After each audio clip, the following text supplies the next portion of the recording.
Bismillahirrahmanirrahim. Assalamualaikum warahmatullahi wabarakatuh. Alhamdulillahirabbil alamin. Assalatu wassalamu ala asyrafil anbiya'i wal mursalin Sayyidina wa maulana Muhammadin wa ala alihi wa sahbihi ajma'in. Amma ba'du. Hai semua, nama saya Rahmania Putri. Sebelumnya, terima kasih kepada komunitas Suara Hijrahku yang telah mengundang saya untuk mengisi podcast pada kesempatan kali ini. Oke, seperti tema yang sudah dibaca teman-teman, kali ini saya akan sharing seputar dunia kepenulisan dengan judul tema Tips Atasi Insecure dalam Menulis. Widih, keren ya judulnya. Semoga bisa bermanfaat untuk teman-teman yang mendengarkan ya. Langsung aja bahas ke poin pertamanya, yaitu insecure dalam menulis. Sebelum kita membahas mengenai tips agar gak insecure nih dalam menulis, lebih baik kita ngebahas dulu nih alasan kenapa sih sebenarnya kita itu insecure terhadap tulisan yang kita buat, agar kita tahu nih apa solusi dari masalah yang ada karena insecure tadi. Poin pertama, orang-orang yang insecure biasanya terlalu terpaku pada standar yang ada. Misal nih, ada orang yang bilang standar kepenulisan itu sebenarnya itu kayak gini loh Rah, sebenarnya tuh kayak gini, kayak gitu, dan lain sebagainya, macam-macam lah pokoknya gitu kan.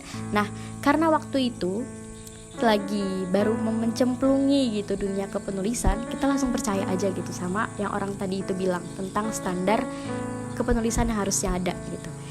Nah, pas kita mencoba untuk nulis seperti standar yang dibilang tadi, kita kesulitan gitu. Entah bingung cara mengawali sebuah paragraf, stuck di pertengahan cerita yang kita buat, atau bahkan gak tahu sama sekali cara nulis menurut standar yang dibilang tadi itu sebenarnya sih seperti apa sih sebenarnya gitu kan. Maka itu teman-teman, jangan sampai kita stuck pada standar yang orang lain buat. To be unique, berani beda, dan berani mengembangkan cerita kita sendiri. Karena perlu diingat bahwa tulisan setiap orang itu berbeda-beda dan selera pembaca pun juga berbeda-beda. Jadi jangan pernah membandingkan tulisan kita dengan tulisan orang lain.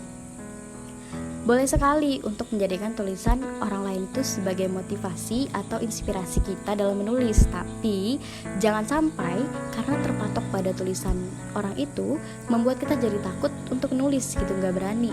Jadi teman-teman harus banget untuk fokus ke depan, fokus mengembangkan apa-apa yang teman-teman bisa.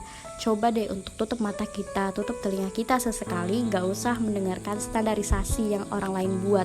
Kalau itu cuma bisa membuat kita stuck dan gak berani untuk memulai suatu hal, terutama dalam menulis. Siapapun itu sebenarnya bisa banget untuk menjadi seorang penulis, tapi gak sedikit juga gitu yang hanya sekedar berkeinginan untuk menjadi penulis. Menjadi penulis itu butuh keberanian dan konsistensi. Berani untuk berbeda, berani untuk open minded, dan berani untuk mempublikasikan karya yang kita buat itu. Nah, kalau kita udah gak terpatok sama standar-standar yang ada nih misalnya, maka kita akan percaya diri gitu dengan tulisan atau karya apapun yang kita buat. Dan kita percaya diri juga untuk menampilkan karya kita itu. Apalagi nih ya, kalau bermanfaat. Kan lebih bagus tuh, selain berkarya, kita juga bisa bermanfaat untuk sesama. Oke, poinnya adalah jangan terpatok dengan standar yang ada dan harus percaya diri, pede kuncinya. Oke, next, yang gak kalah penting adalah rajinlah untuk membaca buku. Karena dari membaca, kita bisa dapat berbagai kosakata baru, berbagai kaidah kebahasaan juga, dan belajar kepenulisan lainnya di dalam buku yang kita baca itu.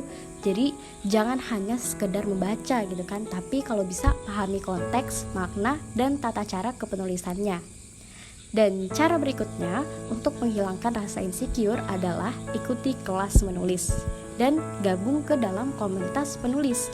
Agar apa? Agar kita bisa dapat ilmu tentang dunia kepenulisan, sekaligus juga nih bonusnya dapat teman-teman penulis juga, yang tentunya akan membuat kita jadi semangat lagi untuk menulis gitu. Karena ada banyak teman seperjuangan juga.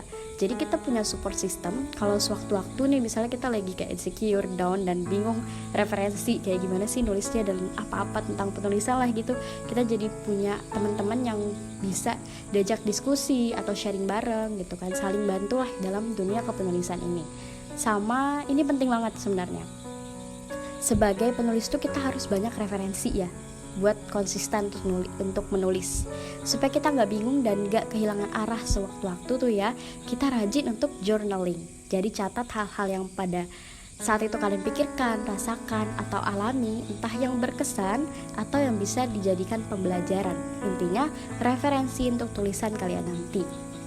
Kalau misal emang belum bisa nulis solo atau satu buku gitu, jangan insecure, jangan dipaksakan.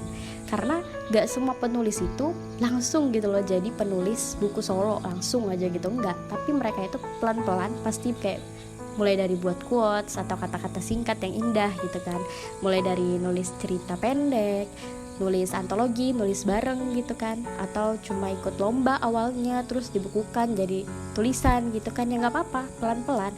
Ntar kalau udah terbiasa konsisten nulis, itu insya Allah akan mudah untuk mengembangkan jadi buku solo atau satu buku karya sendiri nantinya.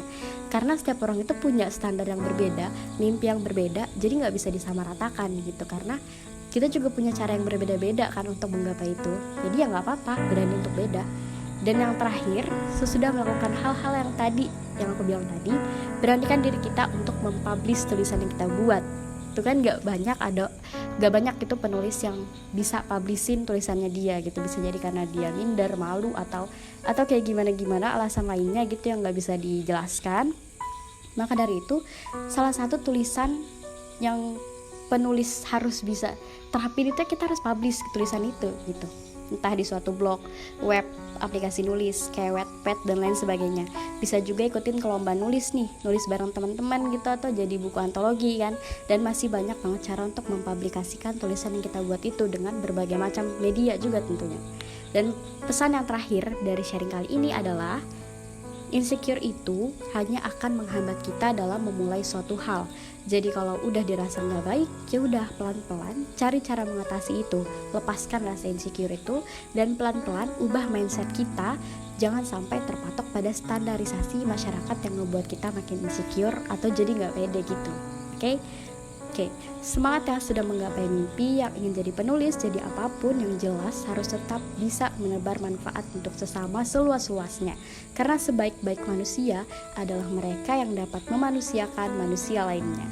Oke, sekian dulu podcast kali ini. Semoga bermanfaat dan semoga bisa dimengerti dan diterapkan sehari-hari juga ya, terutama untuk yang ingin jadi penulis. Mohon maaf apabila terdapat kata-kata yang salah. Sekian dari saya. Wassalamualaikum warahmatullahi wabarakatuh.